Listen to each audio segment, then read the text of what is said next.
ሰላም እንዴት ናችሁ? ዛሬ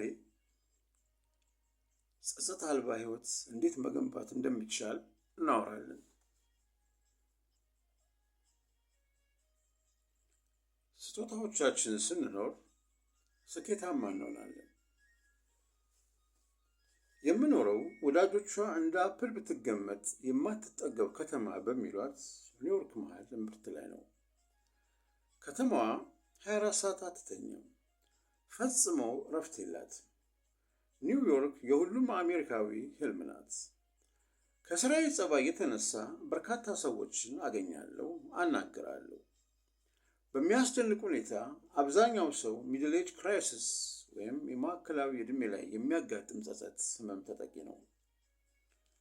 ከዋሽንግተን ቀጥላ የስኬታማና የኃይለኛ ሰዎች መኖሪያ ናት የምትባለው ኒውዮርክ ከተማ ውስጥ መኖር እንደ መጨረሻ የህይወት ግብ ቢቆጠርም አብዛኛው ነዋሪ ግን ደስታ ርቆታል።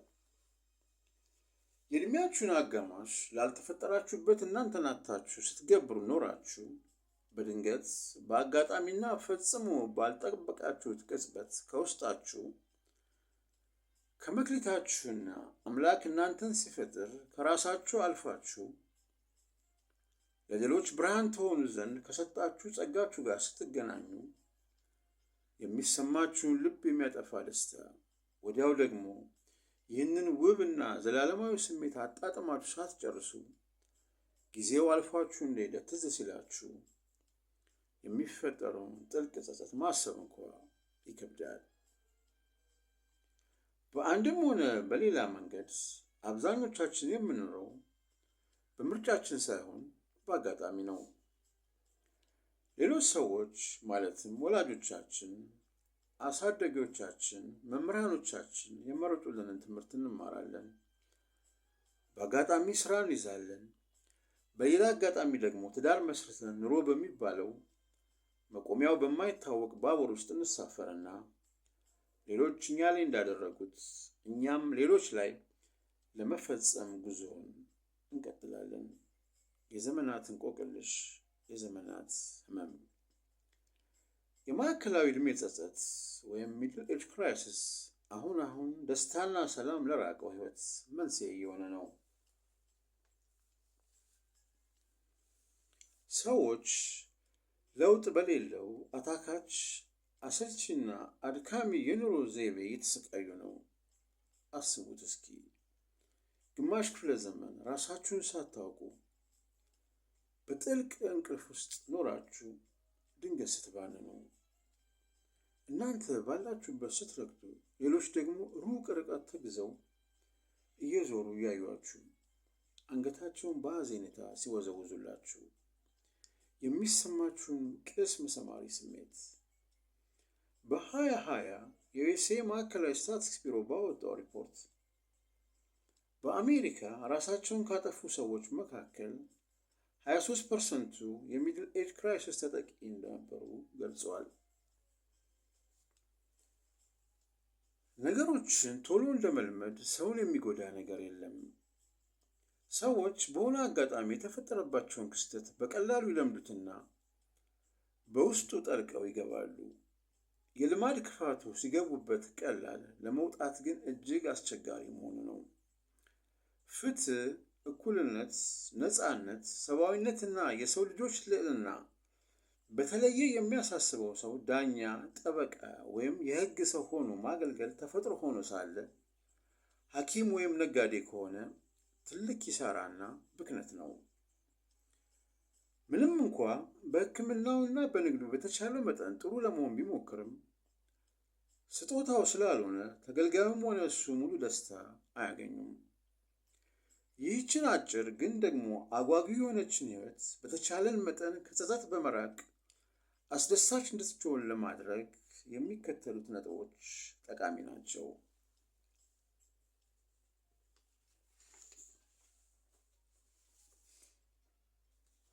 1. ሁልጊዜም በፍለጋ ውስጥ መኖር። አንድ ቀን ህልማችን እናገኝና መንገዱ ይጠረግልናል። እንደገና መሞከር ፈጽሞ ሽንፈት አይደለም። እንዲያውም መልካም አጋጣሚነቱ ያመዝናል። የኔ ስጦታ የቱ ነው እያሉ ውስጥን እያዳመጡ በትኩረትና በእርጋታ መጓዝ ከራሱ ጋር ለመገናኘት ለወሰነ ሰው ምርጥ ዘዴ ነው። 2. በተቻለ መጠን የውሳኔ ሰው መሆን። መወሰን አለመቻል ሚሊዮኖች ከህልማቸውና ከስጦታዎቻቸው ጋር ተገናኝተው ራሳቸውን ሆነው እንዳይኖሩ እንቅፋት ሆኖባቸዋል። 1000 ዓመት በባርነት ከመኖር አንድ ቀን በነፃነት መኖር እጅግ የተሻለ ነው። ነፍሳችሁ ከጥሪዋ ጋር ስትገናኝ በአራቱም አቅጣጫ የሰላምና የስኬት ንፋስ ወደ እናንተ መንፈስ ይጀምራል።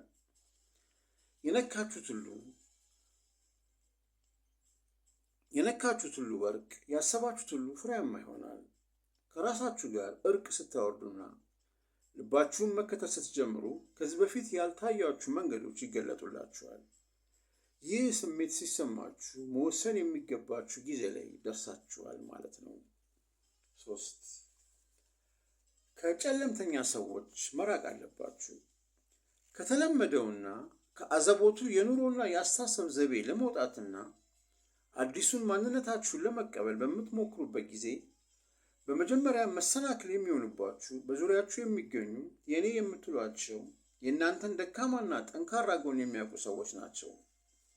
እኒህ ሰዎች ለእናንተ የታየው ለእነሱ ስለማይታያቸው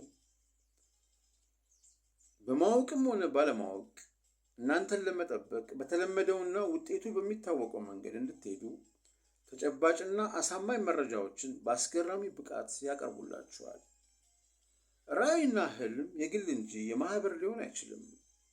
ስለዚህ ከዚህ አይነት በታኝ ግፊት ለማምለጥ ያላችሁ ምርጫ አንድና አንድ ነው።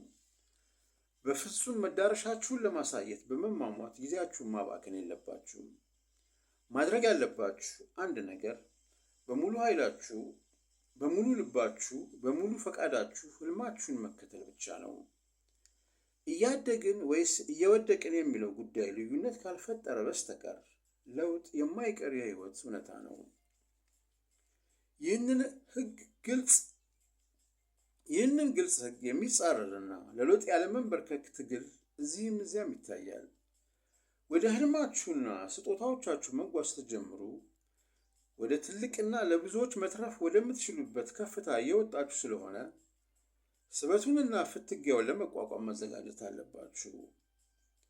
ወደ ህዋ የተተኮሰ መንኮራኩር የምድርን የስበት ኃይል ለማለፍ ከፍተኛ ኃይል ይጠቀማል። ይህንን ክልል ካለፈ በኋላ ግን ጉዞው እጅግ ቀላል ይሆናል።